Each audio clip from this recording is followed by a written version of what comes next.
Okay, so at this angle, you can see these two little screws. They look like they always were supposed to be there.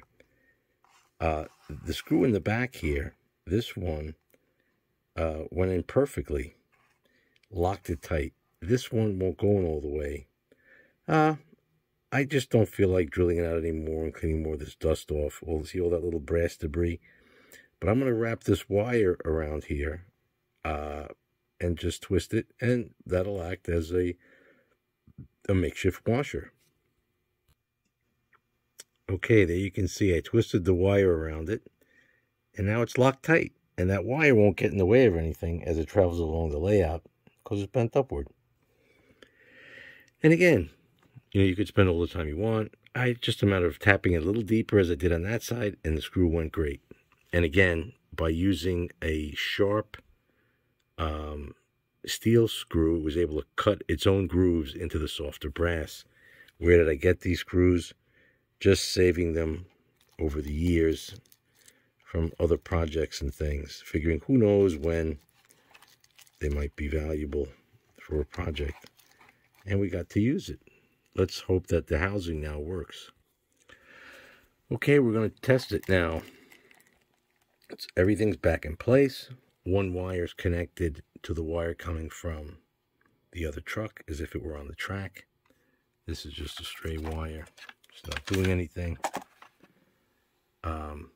And this wire we can put anywhere on this primitive housing. And there you see it works great. Now there's wobbling in the wheel, but that's just the way it's made. And again, it's working great. Let's reverse polarity using this tiny little old power pack. I'm not sure who made this. It's an N-scale NHO. Oh, Bachman.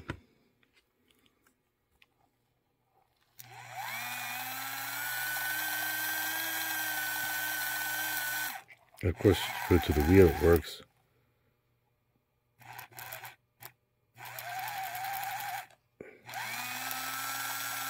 And it's kind of gravity fed. When it rests on it, it's got a contact.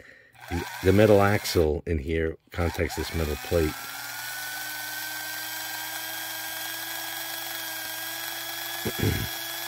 Then we've got to clean up the layout, put this back together, glue the light back in place, and we're in business.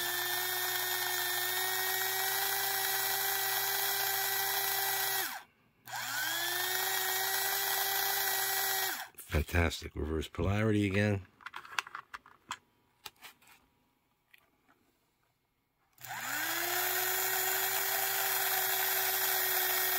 Wunderbar. All right. So this is well on the way to being a very good engine. One of the things we're going to have to fix in here is that the, you can't really see it in there, but the plastic housing cracked. A little post that this light gets, I put the wire in here, but this is actually supposed to be a screw mount. That screws over here. There's the light mount. There's the screw with a little green oxidation. And this is the plastic post that cracked off. That plastic post, I'll glue it back together. That little screw will hold this piece on when we take this wire off. We don't need it on there anymore. And that will hold this little light in place. All right, we're almost there. Okay, we're back. Now we've put together the locomotive. We put it back together. We fixed the power truck. We put in new screws, as you saw earlier. We just put it back together. Now, we put it back inside the shell. The light had broken off, plastic post. It wasn't really worth the time to show that. We just put a plastic sprue from an old, I keep the plastic pieces from old kits. They come in handy, and glued the light back on. and put everything back in. So now we're gonna see if it works. And I can just, because these models actually had a lot of metal, I don't even have to put it on the wheels. I just have to put the wires onto underneath the truck.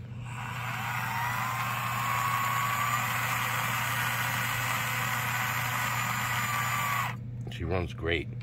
Now we should put it on the track though and see if it duplicates it on the rails, because you really don't want to run it in the box.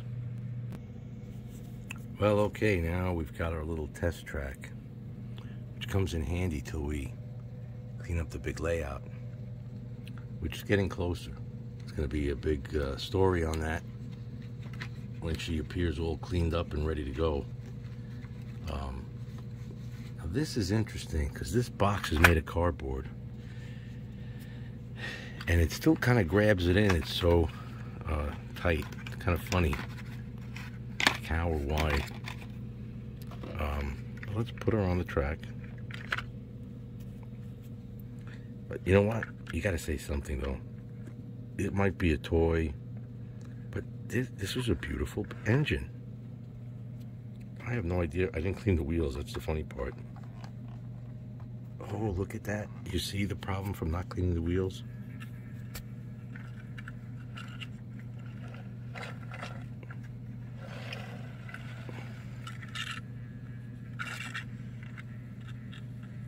All from dirty wheels.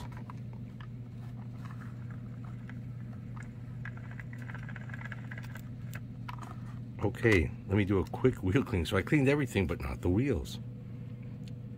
Every little step counts. Okay, let's test.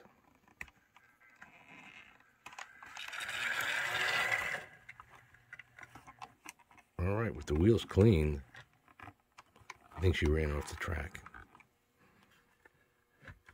Yep.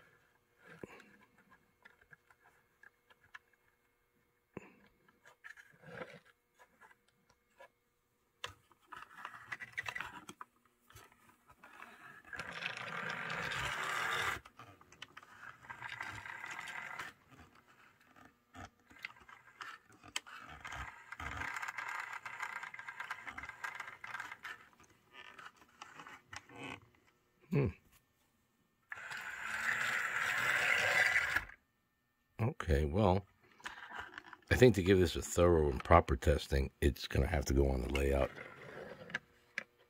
which, like I said, is not really...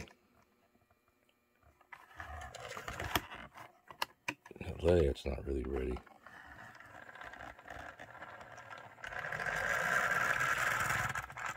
Oh, wow, now she's running even derailed. See, one of the problems with these early locomotives is that even though they have 8 wheels, only 4 of them are picking up current. That's something that's been rectified in newer toys, where they have 8-wheel pickup, all-wheel pickup. But you see this, how to oil the back axles.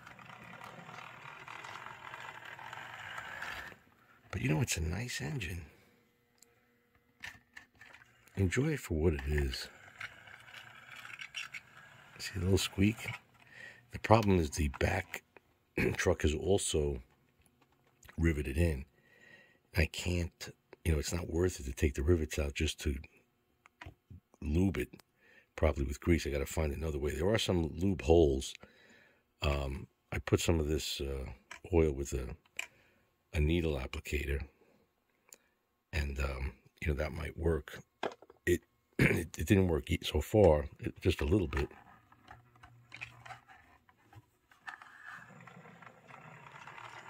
It sounds good though. And again, we got to remember, this engine is from 1976. So that's 24 plus 22. It's 46 years old. And it's been sitting in a box doing nothing. She's dying to just run around. It's gorgeous. So you know what? Enjoy it for what it is. And it's pretty damn good. I hope you enjoyed this episode of Bobby's Hobbies from the Train Hunter. And hope you'll consider subscribing as we try to improve and show more fun stuff. Thanks for watching.